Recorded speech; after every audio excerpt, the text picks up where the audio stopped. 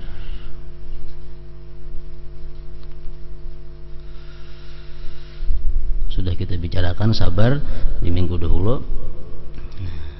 Kalau kita sabar menerima apa yang diberi oleh Allah Subhanahu wa taala, itu Allah berikan kepada kita unsubillah, jinak dengan Allah Subhanahu wa taala.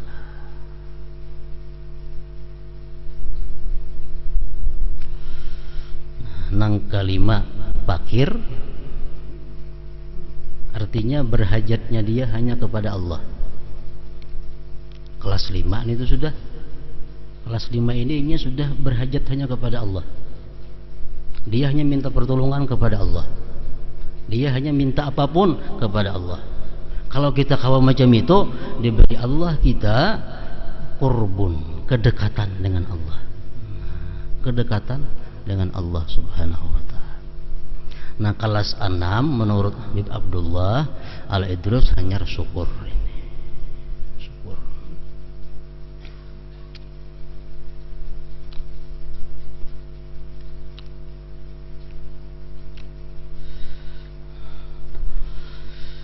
Sebagaimana zuhud dan sabar, syukur juga merupakan salah satu makam para salik.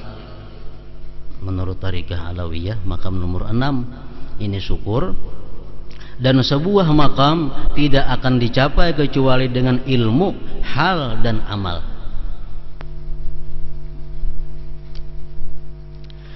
Perasaan senang ketika mendapat nikmat Allah, itulah hal. Kita dapat nikmat, lalu hati kita gembira karena Allah memberi aku nikmat. Ini gembiranya bukan gembira dengan nikmatnya, tapi gembira Allah memberi aku nikmat. Nah, dia gembira sewaktu menerima nikmat. Ini ngarannya adalah hal, itulah hal, keadaan. Memanfaatkan nikmat tersebut untuk perasaan senang ketika mendapat nikmat Allah, itulah hal. Memanfaatkan nikmat tersebut untuk taat kepada Allah merupakan amal. Nah, itu amal. Jadi nikmat yang kita terima dengan perasaan gembira tadi, kita manfaatkan pulang untuk taat kepada Allah, itulah namanya amalus syukur, perbuatan syukur. dan mengetahui bahwa semua nikmat tersebut berasal dari Allah adalah ilmu. Jadi kita kada kawa syukur kalau kada tiga macam ini menguasai: ilmunya, keadaannya, dan amalnya. Jadi kalau kita dapat duit 10.000, kita mengetahui bahwa ini dari Allah. Perasaan kita senang karena kita diberi nikmat oleh Allah.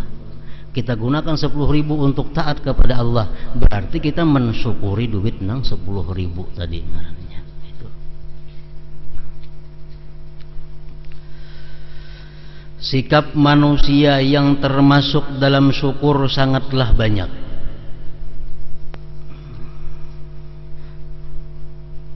Sikap manusia yang termasuk dalam syukur sangatlah banyak. Di antaranya adalah pengakuan seseorang bahwa dirinya kurang bersyukur. Itu sudah dianggap oleh Allah bersyukur. Kalau kita ini tafakur,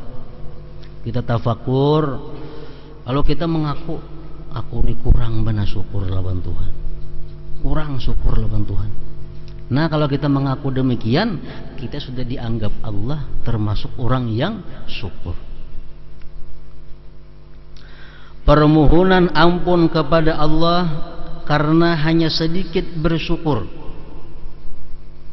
itu pun termasuk bersyukur. Mudahan aku diampuni Allah karena aku ini kurang syukur lawan Tuhan. Nah, termasuk syukur sudah. Kesadaran bahwa syukur adalah salah satu nikmat Allah yang Dia berikan karena kemurahannya, termasuk bersyukur juga.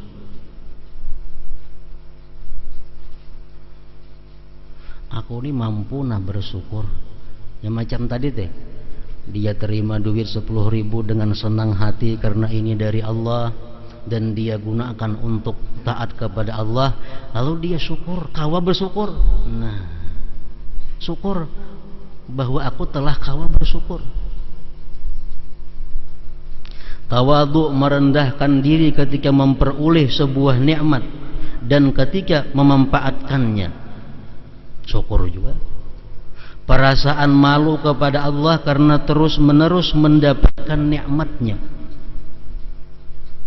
Kesadaran akan kesantunan Allah Ta'ala dan ketebalan tutupan yang diberikan Allah untuk menutupi semua aib kita, itu pun termasuk syukur juga. Adab yang baik di hadapan Allah yang maha memberikan nikmat, tidak mengiktiraf ketentuannya, menerima nikmat dengan baik dan mengagungkan sekecil apapun nikmat yang diperolehnya dan lain sebagainya, termasuk bersyukur.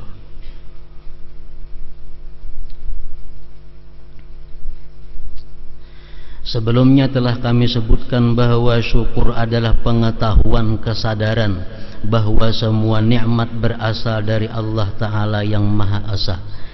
Dan kesadaran pengetahuan semacam ini hanya dimiliki oleh seseorang mukmin yang mengesahkan Allah dan mengetahui keesaan Allah Ta'ala. Jadi orang syukurnya jelas sudah orang yang bertauhid kepada Allah. Allah mewahyukan kepada Nabi Daud alaihi salam, "Idza arabta anna ni'ama minni raditu bidzalika minka bidzalika syukra." Jika engkau hai Daud telah mengetahui bahwa semua nikmat berasal dariku, maka aku ridha. Pengetahuan itu sebagai rasa syukurmu. Dapat nikmat apapun, kalau kita dalam hati mengatakan ini adalah pemberian Allah, itu sudah dikatakan Allah bagian dari syukur kita kepadanya. Sabda Rasulullah sallallahu alaihi wasallam bersabda, "Man nazara fid dunya ila man huwa dunahu wa nazara fid din ila man huwa fawqahu katabahu Allahu sabiran syakira wa man nadhara fid dunya ila man huwa fawqahu wa fid dini ila man huwa dunahu lam yaktubhu Allahu sabiran wala syakira. Barang siapa dalam permasalahan dunia memandang orang yang berada di bawahnya, dia dalam hal urusan dunia memandang kepada orang yang lebih miskin, dan dalam permasalahan agama memandang orang yang berada di atasnya,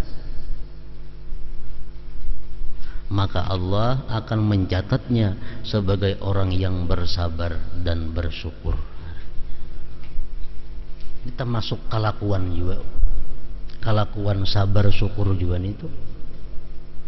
Kita melihat orang-orang yang lebih miskin daripada kita, itu memudahkan kita untuk bersyukur kepada Allah. Kita melihat orang-orang yang lebih takwa daripada kita, melihat orang yang lebih taat daripada kita, itu membuahkan perasaan rendah kita. Nah, itu yang disukai oleh Allah. Dan barang siapa dalam permasalahan dunia memandang orang yang berada di atasnya, dan dalam permasalahan agama memandang orang yang berada di bawahnya, maka Allah tidak mencatatnya sebagai seorang yang bersabar dan tidak pula sebagai orang yang bersyukur. Bahaya kedua-duanya.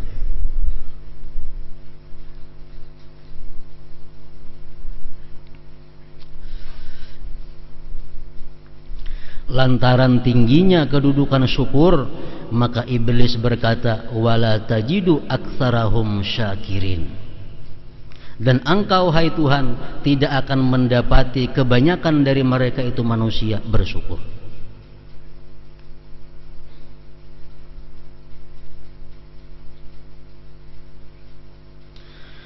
Di samping itu Allah juga mewahyukan, wa qalilun min ibadiyasy syakur, dan sedikit sekali dari hamba-hambaku yang bersyukur. Jadi kalau syakir itu kada banyak, kalau syakur sedikit sekali. Itu ada perbedaan kalimat firman Allah Subhanahu wa ta'ala. Orang yang syakir kada banyak, tapi kalau orang yang syakur sedikit sekali. Para ulama mengatakan syakir itu artinya alladzi yashkuru 'alal ata, orang yang bersyukur atas nikmat.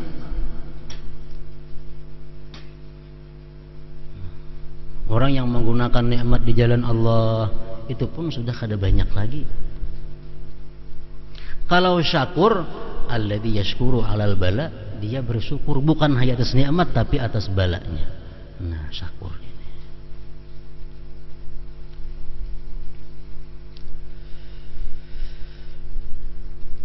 La in syakartum la azidannakum, sesungguhnya jika kalian bersyukur maka aku pasti akan menambah nikmat kepada kalian.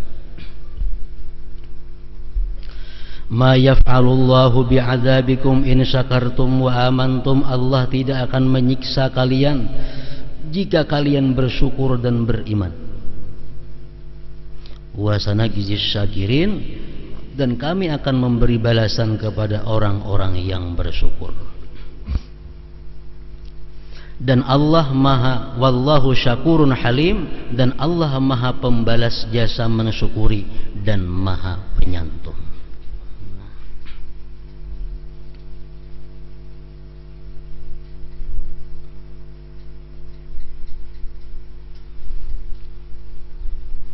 Jadi Imam Ghazali mengatakan bahwa kada semua nikmat itu membawa kebaikan kepada manusia.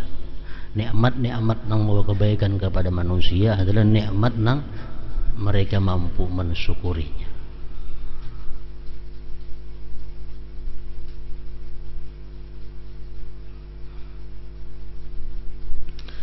Dalam kitab Ihya Ulumuddin bab syukur, Hujjatul Islam Al-Ghazali menyebutkan bahwa syukur merupakan salah satu sifat dan akhlak Allah Ta'ala. Di antara Asmaul Husna itu ada Asy-Syakur. Artinya Allah maha membalas kepada orang-orang yang bersyukur. Keutamaan musibah, ketahuilah sesungguhnya rasa syukur itu timbul karena mendapatkan sesuatu yang membahagiakan, sedangkan sabar muncul karena tertimpa sesuatu yang tidak menyenangkan atau menyusahkan. Meskipun keduanya bertentangan, sabar lawan syukur ini bertentangan, tetapi kadang ketika memperoleh sesuatu musibah, manusia dapat bersabar dan sekaligus bersyukur.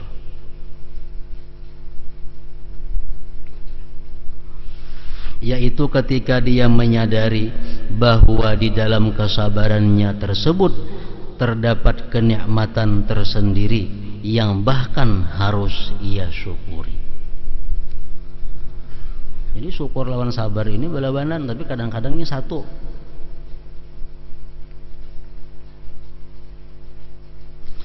Amirul Mukminin Umar ibn al-Khattab radhiyallahu anhu berkata, tidaklah aku diuji dengan sebuah musibah, melainkan di dalamnya kutemukan 4 kenikmatan dari Allah.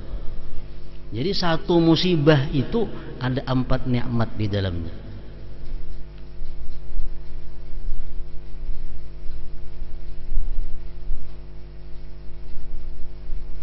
Jadi walaupun musibah ini baik, musibah ini banyak nikmat di dalamnya, namun Nabi kita kadang memberiakan kita berdoa minta musibah. Nabi kita jangan minta musibah. Ujian Nabi, is'alullahal afiyah, mintalah kepada Allah itu afiyah. Jangan minta musibah, walaupun musibah ini banyak baiknya. Satu musibah, ujar Sayyidina Umar, di dalamnya ada 4 nikmat dari Allah. Yaitu bila musibah tersebut tidak menimpa agamaku.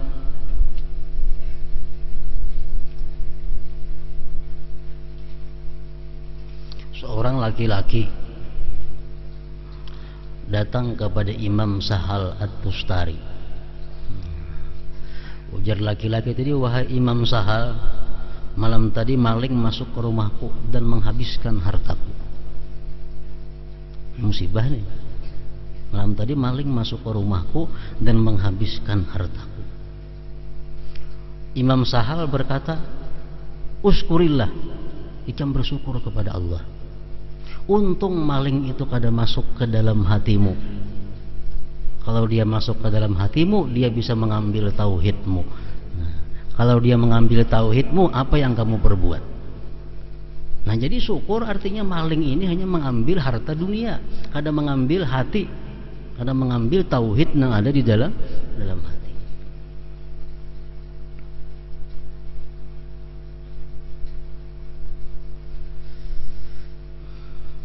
Orang yang kehilangan harta benda dunia,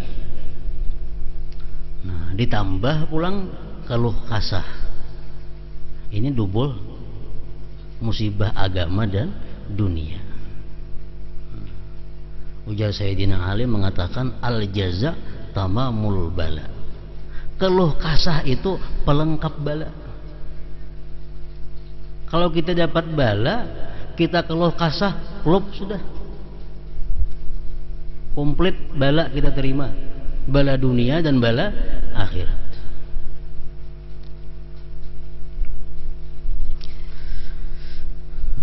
Yang pertama ujar Sayyidina Umar, yaitu bila musibah tersebut tidak menimpa agamaku. Yang kedua, tidak lebih besar dari yang sedang terjadi.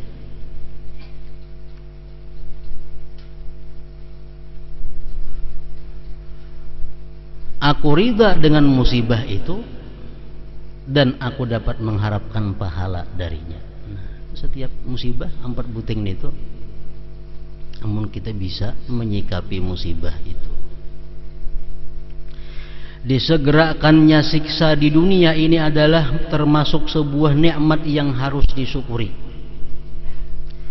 Disegerakannya siksa di dunia ini adalah termasuk sebuah nikmat yang harus disyukuri. sebab dengan demikian dia akan selamat di akhirat. Selamat di akhirat. Keinginannya untuk hidup kekal dan bersenang-senang di dunia akan hilang. Hatinya tidak akan bersandar kepada dunia. Ini merupakan sebuah pelajaran dari Allah Ta'ala kepada hambanya. Ini namun kita bisa mengaji, mempelajari sesuatu musibah yang ada, nah itu yang didapat. Satu, bahwa musibah yang dikirim Allah ini adalah mengurangi, bisa-bisa menghapuskan siksa di akhirat. Sama halnya orang kafir. Nah, orang kafir itu dipol oleh Allah nikmat dalam dunia, agar di akhirat dia pol menerima azab Allah.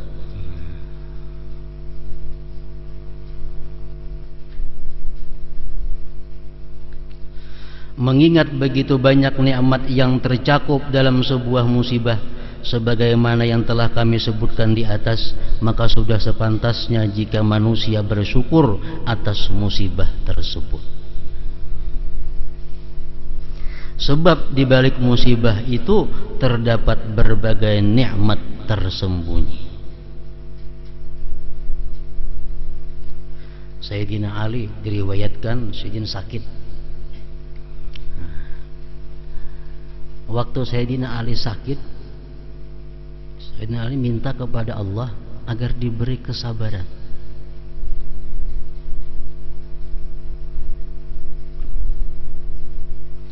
Ujar Nabi kita, wahai Sayyidina Ali, ikam kada perlu minta kesabaran kepada Allah, minta keafiatan. Minta keafiatan. Jadi walaupun musibah tadi begitu besar nikmatnya, musibah tadi begitu baik pendidikannya kepada manusia, namun kita kada boleh meminta satu musibah, tapi disuruh minta afiat kepada Allah Subhanahu wa ta'ala. Allah Ta'ala mewahyukan wa asbaga alaikum ni'amahu zahiratan wa batinah, dan Allah menyempurnakan untuk kalian nikmat-nikmatnya zahir dan batin. Dalam menafsirkan ayat di atas, sebagian ulama mengatakan bahwa Allah telah menjadikan berbagai musibah zahir sebagai nikmat. Sebab di balik musibah tersebut terdapat pahala dan pendidikan Allah dan lain sebagainya. Sebagaimana ucapan Sayyidina Umar bin Khattab radhiyallahu anhu sebelumnya. Nah, namun untuk bisa menjadikan musibah ini kebaikan-kebaikan tadi, nah diperlukan orang ini keimanan yang kuat, diperlukan orang ini pondasi imannya nang kuat. Nah, makanya satu musibah itu bila turunnya kepada orang yang jahat, menambah jahatnya. Kenapa? Karena orang jahat ini ditimpa musibah, dia amuk. Tapi kalau musibah turun kepada orang yang baik, itu menambahkan kebaikannya, karena dia bisa menyikapi musibah dengan yang disukai oleh Allah Subhanahu wa ta'ala. Di dalam berbagai musibah duniawi terhimpun rasa syukur dan sabar. Sebenarnya berbagai musibah duniawi tersebut merupakan obat bagi berbagai penyakit hati. Sebagaimana rasa sakit menjadi obat bagi penyakit jasmani.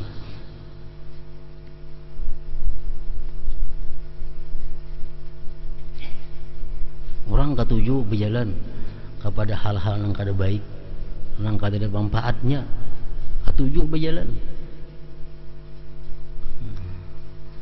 Dilumpuhkan Tuhan batisnya keduanya, dah kau lagi berjalan, menandakan bahwa Tuhan sayang kepadanya. Karena mau ditarusakan sepanjang umur macam ini, banyak dosa nang didapatnya. Nah, amun orang nang baik, nang kuat ilmu tauhidnya, ini bisa menyikapi dengan demikian. Oh, berarti Allah memberi pelajaran lawan aku nih, jangan lagi melanggar hal-hal nang maksiat. Nah, tapi kalau orang nang kada baik, ya tadi menambah keluh kesahnya. Dalam pembekaman misalnya, bebakam, karena ingin sembuh manusia rela bersabar menahan rasa sakit dan kemudian mengucapkan terima kasih kepada dokter. Kenapa? Karena kita ingin sesuatu yang nyaman sesudahnya. Tetapi nikmat itu lebih baik daripada sakit. Karena itu Rasulullah sallallahu alaihi wasallam berlindung kepada Allah dari segala jenis bencana di dunia dan akhirat dan memohon keselamatan darinya. Rasulullah sallallahu alaihi wasallam bersabda, "Sallallahu al-afiyah, fama utiya 'abdun afdala minal afiyah illa al-yaqin." Ujar Nabi, mintalah kepada Allah afiyah. Sebab tidak ada karunia yang diberikan kepada seorang hamba yang lebih utama daripada afiyah, kecuali keyakinan. Ini syarat pada afiyah lagi. Yang dimaksud dengan keyakinan dalam hadis di atas adalah selamatnya hati dari kebuduhan. Rasulullah sallallahu alaihi wasallam juga pernah berdoa, wa afiyatuka ahabbu ilayya, dan karunia keafiatanmu lebih kusukai daripada lain-lainnya. Artinya sesungguhnya Allah Maha Kuasa untuk membuat seseorang memperoleh kenikmatan yang sempurna di dunia dan pahala yang besar di akhirat. Oleh karena itu kita mohon kepadanya agar dengan kemurahannya, dengan segala hal, dalam segala hal dia memberi kita kenikmatan zahir maupun batin yang sempurna dan terus menerus. Mana yang lebih utama, sabar atau syukur? Ini ada orang miskin, orang yang susah makan, susah belanja, susah tempat tinggal, miskin, tapi inya sabar, kada pernah mengeluh kemiskinannya. Perintah-perintah Allah semuaan biris dilaksanakannya, padahalnya miskin. Atau syukur, ini orang kaya, tapi dia gunakan kekayaannya untuk taat kepada Allah. Mana baiknya dua ini? Jawabnya hanya dapat diketahui dengan ma'rifat yang sempurna. Hujjatul Islam Al-Ghazali telah menjelaskannya. Begitu pula dengan penyusun syair ini, yaitu Sayyid Abdullah bin Alawi Al-Haddad dalam kitab beliau Fusulul Ilmiyah. Mana afdalnya antara sabar dan syukur? Kebanyakan ulama berpendapat lebih afdal syukur. Kenapa? Pertama, syukur lebih sulit daripada sabar. Syukur lebih sulit. Yang kedua, syukur ini abadi ila yaumil qiyamah, sampai ke surga kaina. Sedangkan sabar ini hanya dalam dunia. Di surga ada lagi istilah sabar. Sedangkan syukur sampai ke dalam surga masih dituntut kita untuk syukur kepada Allah Subhanahu wa taala. Jadi dalam surga syukur aja lagi ada, sabar kada ada lagi. Kenapa? Karena samuan nyaman, samuan dikehendaki ada, nang ada cuma syukur. Nah, jadi oleh itu ulama berpendapat, sebagiannya, kebanyakannya ulama, syukur lebih utama daripada sabar tadi. Nah, kemudian harap dan takut kepada Allah.